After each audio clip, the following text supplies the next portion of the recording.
इसीलिए नवरात्रि के पहले दिन में जो उपासना होती है वो शैलपुत्री माता की होती है। किसकी होती है? प्रथमम शैलपुत्री चा द्वितीयम ब्रह्मचारिणी। 9 दिन है, 9 दिन में 9 रूप में भगवती की पूजा होती। आज के दिन शैलपुत्री देवी की पूजा होती है। एक प्रश्न किसी ने हमको भेजा, हमें बहुत अच्छा लगा। उन्होंने पूछा कि जब 3 देव हैं, ब्रह्मा, विष्णु और महेश, तो देवी भगवती क्यों प्रकट बनी और कैसे प्रकट बनी? सुनो, ध्यान से सुनना।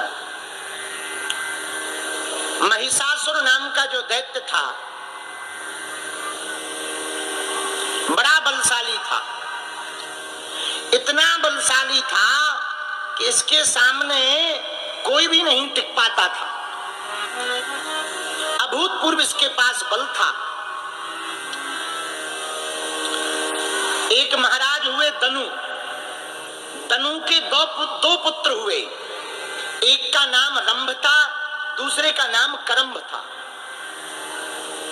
दोनों की दानवों में बहुत बड़ी प्रतिष्ठा थी, लेकिन एक दिक्कत थी, रंभ और करम्भ को संतान नहीं थी। दोनों ने संतान प्राप्त करने के लिए कठोर तप किया। इतना कठोर तप किया कि जल में बैठ बैठ करके तपस्या की। रंभ नाम का जो दैत्य था वो दूध वाले वटवृक्ष के नीचे बैठ गया और तपस्या करने लगा। पंचाग्नि की व्यवस्था कर ली, तपस्या में लीन हो गया। लेकिन जब वो पंचाग्नि को शरीर को तापता तो देवता तपस्या देख करके चकित रह जाते कि इतना तपस्वी, लेकिन है तो दैत्य। भाई, बंदर के हाथ में कोई तलवार दे दे तो क्या होगा? या तो बंदर अपना हाथ पैर काट लेगा या अगल बगल वाले का काट देगा। ऐसे ही मूर्ख व्यक्ति को शक्ति देने का मामला होता है। यदि कोई मूर्ख व्यक्ति हो, कई लोग हमारे पास आते, गुरुजी हमें साधना दे दो। कल एक लड़का रो रहा था, महाराज आपने सबको साधना दी, हमें नहीं दी। तब हमने उसको तो कुछ नहीं बोला, पर आज जवाब देना चाह रहे, सबको साधना नहीं दी जाती है, सबको शक्तियां भी नहीं दी जाती हैं। पता लगे तुम्हें दे दो, तुम उसका दुष्प्रयोग कर लो, मामला गड़बड़ा जाए। हाँ। जिसके अंदर सहनशीलता ना हो, धैर्य ना हो, तप ना हो, ऐसे व्यक्ति को शक्तियां नहीं देनी चाहिए। एक बात बताओ, जिसे गाड़ी चलानी नहीं आती उसे तुम ट्रक पकड़ाओगे क्या? बोलो, जोर से बोलो। जिसे गाड़ी चलानी नहीं आती, जब उसे साधारण वाहन ट्रक की ड्राइविंग नहीं दे सकते, उसकी स्टीयरिंग नहीं दे सकते, तो शक्ति की ड्राइविंग किसे दे दे? शक्ति सामर्थ्यता किसको दे? जो पात्र हो। साधना किसको दे? जो पात्र हो। इसलिए पूर्व समय में पहले गुरुओं की सेवा की जाती थी, गुरुजनों के पास रहा जाता था, कई सालों तक गुरुओं की सेवा की जाती थी। चरण सेवा, गुरु के आचरण को जीवन में उतारना, व्यवहार को जीवन में उतारना, गुरु की बार बार वाणी सुनना, गुरु आज्ञा का पालन करना, अभिमान को शून्य रखना, अहमता को शून्य रखना, सेवा जारी रखना।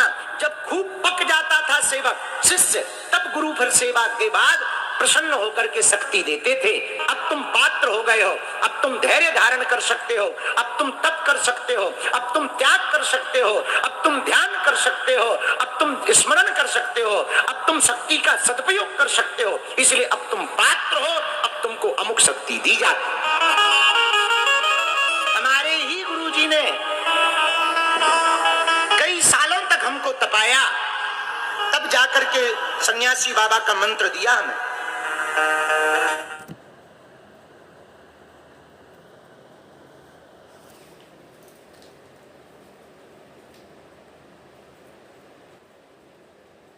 Kareena can be pretty unpredictable.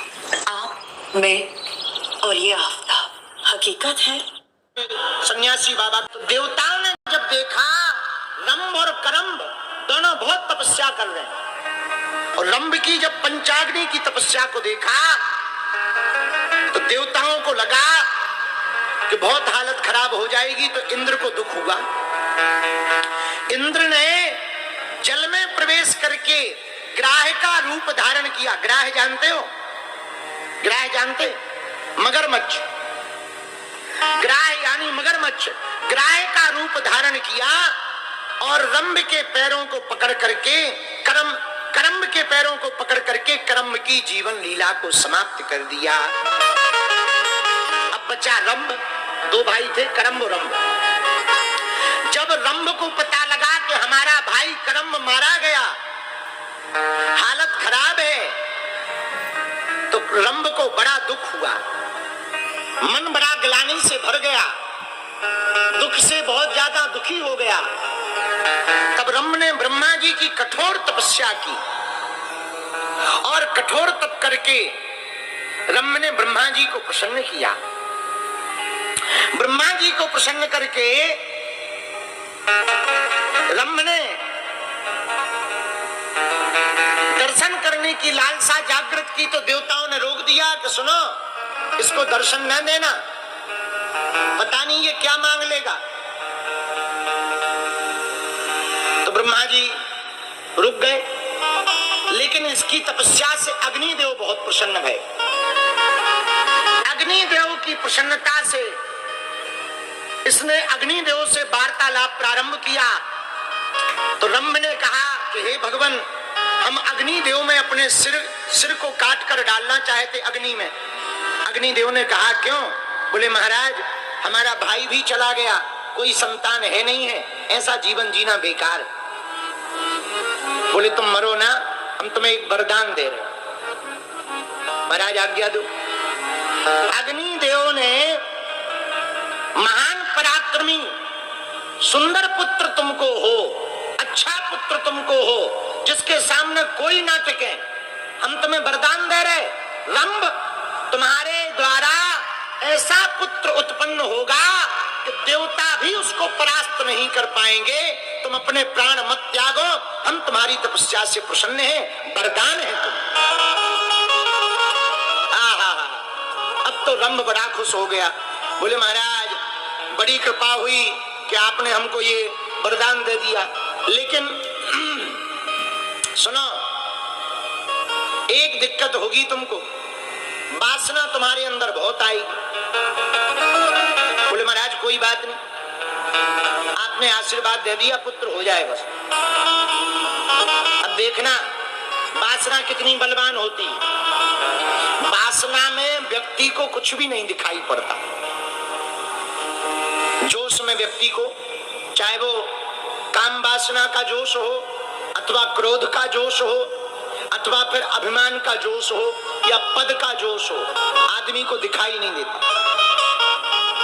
वही हाल हुआ रंभ के साथ। जब काम वासना सताई तो उसे कुछ दिखाई नहीं पड़ा। सामने एक महिषी मतलब भैंस खड़ी थी, उसी के साथ शारीरिक भोग किया उसने। और शारीरिक भोग करने के बाद उस रंभ दैत्य के वीर तेज से, उस महिषी के संयोग से एक पुत्र उत्पन्न हुआ चलते समय, जिसका नाम महिषासुर रखा गया, क्योंकि वो महिषी से पैदा हुआ ना। लेकिन रंभ भी ज्यादा दिनों तक जीवित नहीं रहा।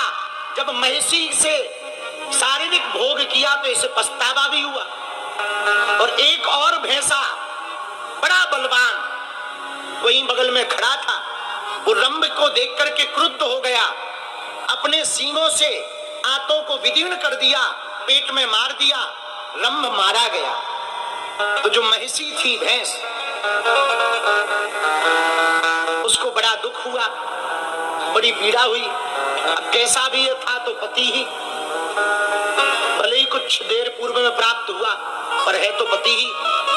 उसने अपना धर्म निभाया तो वो जलने लगी, और जैसे ही जलने लगी तो भैया दोनों का शरीर जब जलने लगा, उस महिषी का शरीर जलने लगा, रंभ का शरीर जलने लगा, तो दोनों के जलते हुए शरीर से महिषी गर्भस्थ हुई थी, तो महिषी के द्वारा महिषासुर पैदा हुआ और रंभ के शरीर से रक्त बीज प्रकट हुआ।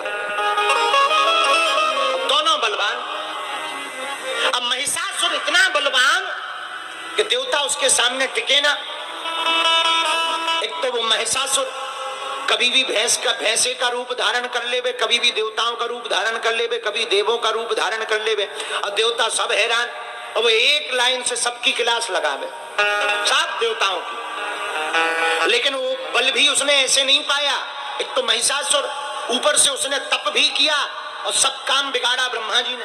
ब्रह्मा जी ने वरदान दे दिया कि जाओ, तुम्हें वरदान है, तुम्हारे सामने देवता भी नहीं टिकेंगे। उसने कहा लो अब तो सील मोहर हो गई, और बढ़िया रहा, अब तो ठप्पा मिल गया, सर्टिफिकेट मिल गया। अब कोई भी देवता महिषासुर के सामने ना टिके। खूब द्वंद हुआ, देवता बड़े दुखी होने लगे। एक दिन देवता भगवान श्री हरि विष्णु के पास गए, हे प्रभु, महिषासुर नाम का दैत्य बड़ा पागल है, सबको परेशान कर रखा, सबको मारता है, उसके कारण हम लोग रह नहीं पाते। भगवान विष्णु बोले भैया सब लोग बैठो, पहले सब देवताओं को बैठाया जैसे तुम लोग बैठे। बोले सुनो, एक बार हम भी उससे लड़ चुके, लेकिन वो मरा नहीं। बोले महाराज मरेगा कैसे? बोले अब तो कोई अलग शक्ति बनानी पड़ेगी, तभी वो दैत्य मरेगा। हम लोगों की बस की बात नहीं है, न शंकर जी मार सकते हो, ब्रह्मा जी ने तो वरदान नहीं दिया, सो ठीक है। तो हम तीनों तो मार नहीं सकते हैं, कोई अन्य शक्ति बनानी पड़ेगी जो तीनों के द्वारा उत्पन्न हो, तो ही वो मर सकता। तो बोले महाराज, देवताओं ने कहा पर देरी मत करो, वो शक्ति प्रकट करो। तो 7 देवता वहां बैठे थे। जैसे ही सब देवताओं ने स्तुति की, तो भगवान श्री हरि विष्णु का एक तेज पुंज निकला। भगवान शंकर के यहां से भी एक ऊर्जा निकली, ब्रह्मा के यहां से भी एक ऊर्जा निकली, और वो ऊर्जा एक ही ऊर्जाओं में सबकी समाहित होने लगी। भगवान शंकर के तेज से देवी का मुख बना, भगवान शंकर के तेज से देवी का मुख बना। यमराज के तेज से देवी के केस यानी बाल बने। भगवान विष्णु के तेज से भगवती की भुजाएं बनी। चंद्रमा के तेज से भगवती के स्तन बने। इंद्र के दिव्य तेज से भगवती की कमर बनी। वरुण के दिव्य तेज से भगवती की जंघाएं प्रकट हुई। पृथ्वी के तेज से नितंब भगवती के प्रकट भये। ब्रह्मा के तेज से भगवती के चरणों की उत्पत्ति हुई। सूर्य के तेज से भगवती के पैरों की उत्पत्ति, पैरों की उंगलियों की उत्पत्ति हुई। अग्नि के तेज से भगवती के दोनों नेत्रों की उत्पत्ति हुई, और विशाल काय रूप में महाशक्ति सभी देवताओं के द्वारा प्रकट हुई। इसीलिए इनको महाशक्ति कहा जाता, क्योंकि ये सभी देवों का तेज है।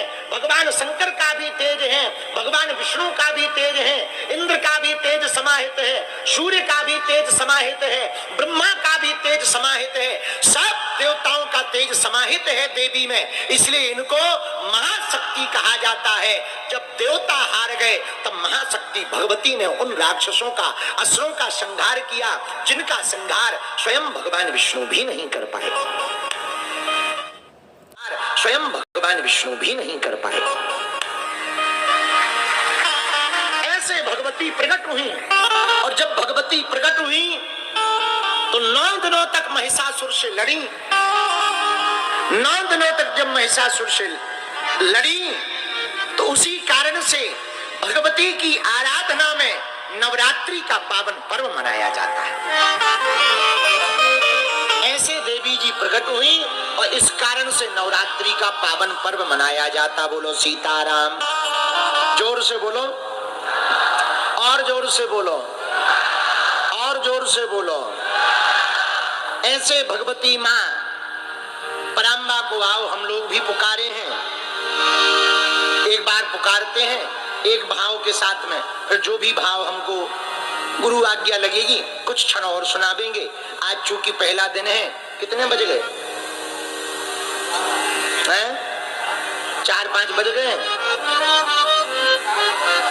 अच्छा 4 में कम है, चलो पार लग जाए नैया। जगदम्बे चली आओ